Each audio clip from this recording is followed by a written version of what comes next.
Cumhuriyet Halk Partisi eski Genel Başkan Yardımcısı Profesör Doktor Hurşit Güneş, Cumhuriyet Halk Partisi İl Başkanlığı'nı ziyaret etti. Ziyaretin açılış konuşmasını Cumhuriyet Halk Partisi İl Başkanı Hasan Suvacı yaptı. Suvacı, ziyaretten duyduğu memnuniyeti dile getirirken 16 Nisan'da yapılacak olan referandumla ilgili bilgi vermek amacıyla Çorum'a gelen Güneş'e teşekkür etti. Daha sonra Cumhuriyet Halk Partisi Milletvekili ve Türkiye Büyük Millet Meclisi İdare Amiri Tufan Köse bir konuşma yaptı. Köse, önemli bir süreçten geçiyoruz. Bu süreçte Türkiye gerçekten bir yol ayrımında. Bir seçim olmayan ve sonunda belirsizliklerle dolu bir referandum sürecini yaşıyoruz. Bu süreçte Cumhuriyet Halk Partisi'nin tüm emektarları 81 ilde yüzlerce ilçeyi aydınlatmaya, 16 Nisan'da sandıklarda niçin oy verdiklerini anlatmaya gayret ediyorlar dedi. Köse'den sonra sözü Profesör Doktor Hurşit Güneş aldı. Güneş, yeni anayasa ve referandum hakkında bilgiler verdi.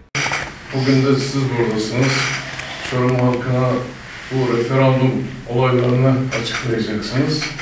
Bu desteklerinizden dolayı sizlere teşekkür ediyorum. Bu konuda görüşlerinizi daha fazla uzatmadan sizlere bırakmak istiyorum. Öncelikle Sayın Milletvekilimiz bizi referandum süresince hiç yalnız bırakmamıştır. Kendisine de ayrıca teşekkür ederim. Önemli bir süreçten geçiyoruz. Bu önemli süreçten geçerken Türkiye hakikaten bir yol ayrımında.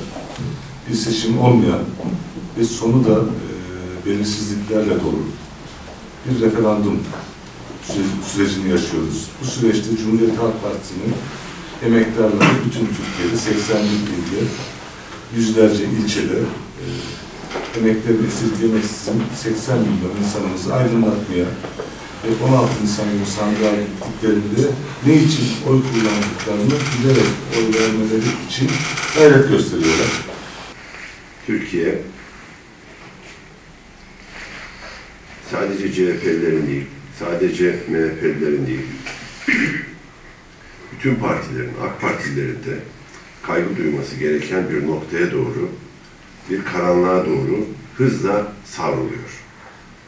O nedenle el birliğiyle, hep birlikte Türkiye'yi bu savrulmadan kurtarmamız gerekiyor. Olura bir seçim olur. 2019'da Recep Tayyip Erdoğan en yüksek oyu alır ilk turda. %45 alır. Meclisinde büyük bir çoğunluğunu kazanır. İş ikinci tura kalır. O %45 oyu daha da arttırır. %48 yaparsa ne olur? Ne olur? Ben size söyleyeyim sonucu. 52 alan ikinci turdaki öbür aday kazanır. O zaman Recep Tayyip Erdoğan çıkıp şunu diyebilir. Ya ben ilk turda 45 aldım. İlk turda Cumhuriyet Halk Partisi'nin adayı 28 aldı, 30 aldı. Ya ben ondan çok daha fazla oy aldım. Meclisin çoğu benden. Şimdi ne oldu? Efendim siz başkan olamadınız. Cumhurbaşkanı olamadınız. Peki kim oldu? Cumhuriyet Halk Partisi'nin adayı oldu. Çünkü aralarında anlaştılar. İkinci turda. Meclisin çoğu benden. Efendim onların hiçbir etkisi kalmadı. Kim yaptı onu? Siz yaptınız. Meclisin artık hiçbir etkisi kalmadı.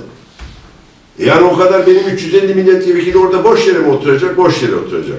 Yani bu memleketi Cumhuriyet Halk Partisi'nin Cumhurbaşkanı mı yönetecek? Öyle yönetecek. Bütün yetkileri nasıl ona verdiniz? Biz vermedik efendim, siz verdiniz. Bir darbe teşebbüsüyle karşı karşıya kaldığımızda milli birlik beraberliğimizi göstermek bakımından Cumhurbaşkanı sarayına siyasi partilerin liderlerini çağırdı. Binali Yıldırım'ı çağırdı. Adalet ve Kalkınma Partisi Genel Başkanı. Cumhuriyet Halk Partisi Genel Başkanı Kemal Kılıçdaroğlu'nu çağırdı. Ve Devlet Milliyetçi Hareket Partisi Genel Başkanı. Liderini demiyorum çünkü tabanı koptu gitti. Genel Başkanı, hukuken Genel Başkanı Devlet Bahçeli'yi çağırdı. Bizim genel başkanımız yeminliydi. O kaçak saraya ayağımı basmam diyordu. Saraya gitmesi konusunda bazı partilerimiz kaygılarını ifade ettiler. Ama genel başkanımız Türkiye'nin böylesi bir ortamında o saraya gitmesinin daha doğru olacağını düşünerek gitti. Sorumluluk üstlendi. Bence de doğrusunu yaptı. Yine Cumhurbaşkanı bütün dünyaya, 7 düvele milli birlik beraberliğimizi gösterelim, bir yeni kapı mitingi yapalım dedi. Bizim partimizin içinde gitmesin diyenler oldu. Tufan Bey Onları bilir teker teker. Bu tartışmalar oldu. Gitmese daha iyi olur diyenler oldu. Ben kişisel olarak gitmemesinden daha doğru olacağını düşünenlerden. Genel Başkanımız da öyle yaptı. Yeni Kapı mitingine gitti. Bir konuşma yaptı. Tabii mahsurları vardı. Gitmesin diyen arkadaşların haklı gerekçeleri vardı ama gitmesi daha doğruydu. Neden? Türkiye'nin milli birlik beraberliğe ihtiyaç vardı. O görüntüye ihtiyaç vardı. Bunu çağıran kimdi? Bütün partilerin üstünde Cumhurbaşkanı olan, tarafsız, ülkenin, milletin başında olan, devletin başında olan kişi, başkomutan. Böylesi bir kişiye Türkiye'nin ihtiyacı var. Her zamankinden daha fazla ihtiyacı var. Biz Cumhurbaşkanımıza sen seçilmedin, sen orada haksız yere oturuyorsun demiyoruz.